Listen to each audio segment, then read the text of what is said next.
অনেক দেওয়ার ইচ্ছে ছিল, কিন্তু মানসিকভাবে সেই অবস্থাটা আমার নাই। তারপরেও আজকে আমি আমার আহ্বায়ক ও সদস্য সচিবকে ধন্যবাদ দেই, সমস্ত প্রোটোকল ভেঙে আমাকে আজকে সবার পরে বক্তব্য দেওয়ার সুযোগ করে দেওয়ার জন্য 12 আসনের পক্ষ থেকে আপনাদেরকে ধন্যবাদ জানাই।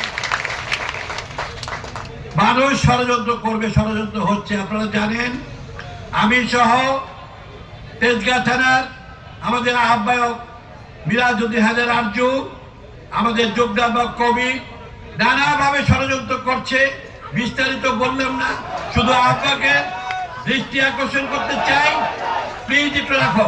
স্লোগান হবে না, কোনো স্লোগান হবে না, কোনো স্লোগান হবে না।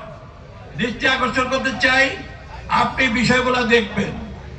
এত বাড়াবাড়ির পর্যায়ে যাচ্ছে, একটি কুচক্রী মহল আমাদের এই বিএনপিতে নানাভাবে আমাদেরকে প্রমাণ করতে চায় নব্য বিএনপি আমরা।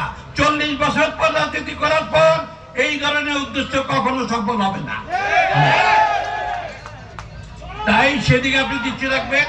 আর অর্ণবায়নের যে বিষয়, ইতিমধ্যে সবাই বলেছেন যে কোনোভাবে বিএনপির সলিড বিএনপির বাইরে অন্য কোন লোক কোনোভাবেই গ্রহণযোগ্য হবে না এবং আমরা নিব না।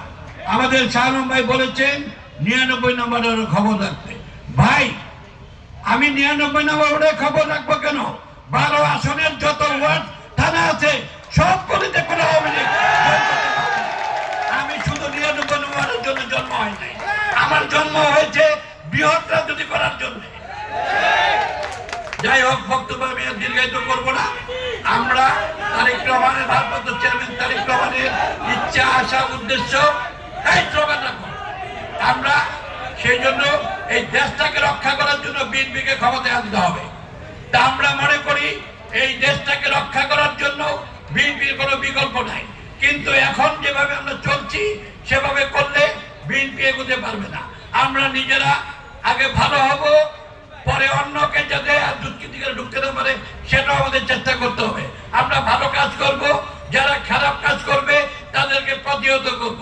একথা বলে সদস্য ফর্ম উদ্বোধনের জন্য আমাদের প্রধানমন্ত্রী থেকে বক্তব্য দেওয়ার সুযোগ করে দিয়ে আমি আমার বক্তব্য শেষ করছিলাম। বিএনপি জিন্দাবাদ, খালেদা জিয়া জিন্দাবাদ, তারেক রহমান জিন্দাবাদ, শহীদ রাষ্ট্রপতি অমর হোক। আজকে থানা জিন্দাবাদ। আপনাদের সকলকে ধন্যবাদ।